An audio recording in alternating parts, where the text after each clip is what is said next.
বাংলাদেশের উত্তর পূর্ব সীমান্তে সিলেটের জকিগঞ্জ উপজেলায় আছে এক ভৌগোলিক বিস্ময়, যেখানে তিনটি নদী এসে মিলে গেছে এক মোহনায়। ভারতের মণিপুর পাহাড় থেকে ছুটে আসা বরাক নদী ঠিক এখানেই বাঘ হয়ে সৃষ্টি করেছে সুরমা ও কুশিয়ারা। এ যেন প্রকৃতি, ইতিহাস আর সীমান্তের এক অভূতপূর্ব মিলন মেলা। আপনি কি চেনেন সেই মোহনা, যে স্থানীয়দের কাছে পরিচিত তিগাঙ্গা নামে? তিন নদীর এই মোহনা জকিগঞ্জ উপজেলার বারোটাকুড়ি ইউনিয়নের অন্তর্গত। বারোটাকুড়ি ও আমলশিদের মাঝামাঝি সিলেট জকিগঞ্জ প্রধান সড়কের পাশে একটি বাঁকের পর দক্ষিণমুখী রাস্তায় এগোলেই মিলবে এই মোহনার অপরূপ রূপ। মোহনার পাশে রয়েছে ঐতিহাসিক গায়েবী দিঘি, যার সঙ্গে জড়িয়ে আছে অনেক রহস্যময় কাহিনী। রাস্তা দিয়ে এগিয়ে যেতে যেতে দুপাশে শুধু সবুজের রাজত্ব। কোথাও নদীর কোল ঘেঁষে মাঠ, কোথাও চাষাবাদের দৃশ্য। হঠাৎ চোখে পড়ে গ্রামের সরল মানুষগুলোর ব্যস্ততা আর পথচারীদের মুখে প্রশান্তির চাপ। এখানকার প্রকৃতি যেন নিজের রূপ বিলিয়ে দিতে প্রস্তুত। প্রতিদিন অসংখ্য মানুষ এখানে ছুটে আসেন শুধুমাত্র এই সৌন্দর্যটুকু দেখতে। বরাক নদীর জন্ম ভারতের মণিপুর রাজ্যের আঙ্গামিনাগা পাহাড়ে, প্রায় ৩০০ ফুট উচ্চতায়। সেখান থেকে এটি প্রবাহিত হয়েছে নাগাল্যান্ড, মণিপুর, আসাম ও মিজোরামের বিস্তীর্ণ অঞ্চল পেরিয়ে। ভারতের অংশে এই নদী প্রায় ৫৬৪ কিলোমিটার দীর্ঘ। এরপর বাংলাদেশের জকিগঞ্জের আমলশিদ এলাকায় এসে বরাক নদী বাঘ হয়ে গেছে। একটি অংশ হয়ে উঠেছে সুরমা আর অন্যটি কুশিয়ারা। ১৬১ কিলোমিটার দীর্ঘ কুশিয়ারা নদী বাংলাদেশের উত্তর পূর্বাঞ্চলে একটি গুরুত্বপূর্ণ নদী। এর উৎসস্থান বারোটাকুড়ি ইউনিয়ন ও আমলশিদের মধ্যবর্তী স্থানে। নদীটি প্রবাহিত হয়েছে সিলেট, হবিগঞ্জ, আজমেরীগঞ্জ, দিরাই হয়ে কিশোরগঞ্জের দিলালপুরে, যেখানে এটি মেঘনা নদীতে মিশেছে। কুশিয়ারার বিভিন্ন শাখা নদী যেমন বিবিয়ানা, ধলেশ্বরী, কালনী বাংলার জনজীবনে গুরুত্বপূর্ণ ভূমিকা রাখে। প্রাচীন যুগ থেকে পরিচিত সুরমা নদী ২৪৯ কিলোমিটার দীর্ঘ।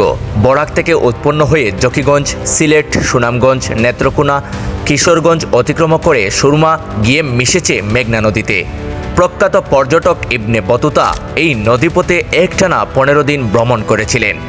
একে কেন্দ্র করে গড়ে উঠেছে জনবসতি, চাষাবাদ ও সভ্যতা। তিন নদীর মোহনার দুই পাড়ে রয়েছে বাংলাদেশের জমি।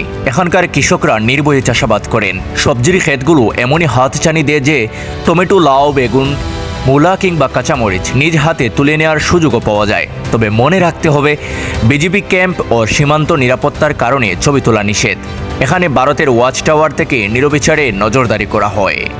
আমি এখন দাঁড়িয়ে আছি এক অসাধারণ জায়গায়, যেখানে একসাথে মিশে গেছে প্রকৃতি, নদী আর দুই দেশের সংস্কৃতি। এক পাশে বাংলাদেশের সবুজ মাঠ, অন্য পাশে ভারতের পাহাড়ি রেখা, আর মাঝখানে প্রবাহিত হচ্ছে বরাক, সুরমা আর কুশিয়ারা। এই জায়গায় দাঁড়িয়ে আপনি শুধু নদীর মিলন নয়, দুই দেশের ইতিহাস, ভাষা আর জীবনের ছোঁয়া একসাথে অনুভব করতে পারবেন। প্রকৃতির এমন নিবিড় ছোঁয়া খুব কম জায়গায় পাওয়া যায়। নদীর হিম হাওয়া মুখে এসে লাগে, দূরে বেশে বেড়ানো নৌকা, পাশে মাঠে কৃষকের কাজ, সব মিলিয়ে যেন একটা জীবন্ত ছবি।